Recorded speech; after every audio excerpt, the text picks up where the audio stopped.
Kilalanin ang tinaguriang Star of the New Generation at dating child star at napakagandang si Gillian Ward.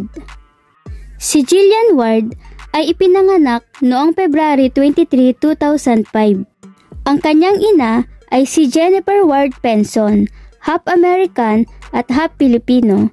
Kaya, di nakapagtataka kung saan namana ni Gillian ang kanyang mala-foreigner na kagandahan. Nagsimula ang karir ni Gillian Ward nang matuklasan ng isang talent scout habang namimili kasama ang kanyang ina. Unang lumabas sa telebisyon si Gillian nang sumali siya sa Little Miss Philippines ng Itbulaga sa edad na 4. Bagamat hindi siya nanalo sa contest, nakakuha pa rin siya ng sapat na exposure. Siya ang napili sa isang famous milk commercial at napasama din siya sa drama series na The Last Prince.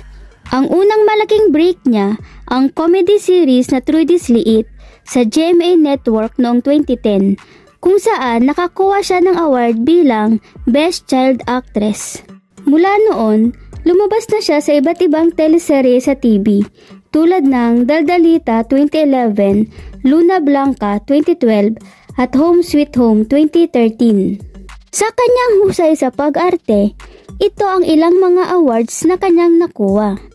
2011, Best New Female TV Personality at Most Popular Female Child Performer.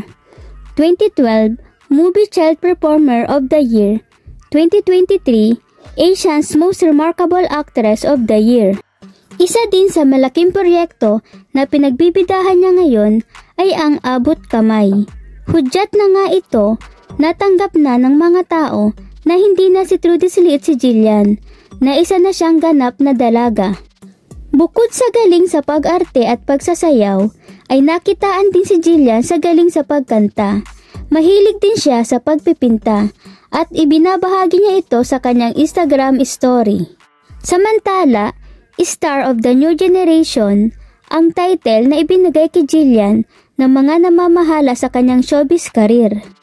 Nagsimula magpatayo si Gillian ng bahay para sa kanyang pamilya noong siya ay 16 years old pa lang, na nagpapatunay na alam niya kung saan ilalagay ang kanyang mga kinikita.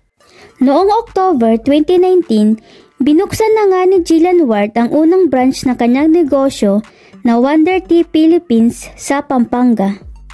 Noong 2020, nagpasya si Gillian na magpatayo muli ng 3 palapag na bahay sa Pampanga dahil ang kanyang ama ay naninirahan pa rin sa probinsya. Sa kabila ng tagumpay na tinatamasa ni Gillian bilang teenage actress, nananatili siya mapagmahal na anak. Sa isang panayam, nagpasalamat at humingi siya ng paumanhin sa kanyang mga magulang. I-comment ang inyong reaksyon sa baba. At kung bago ka lang dito sa aking YouTube channel, ay huwag kalimutan mag-like at mag-subscribe. Thank you!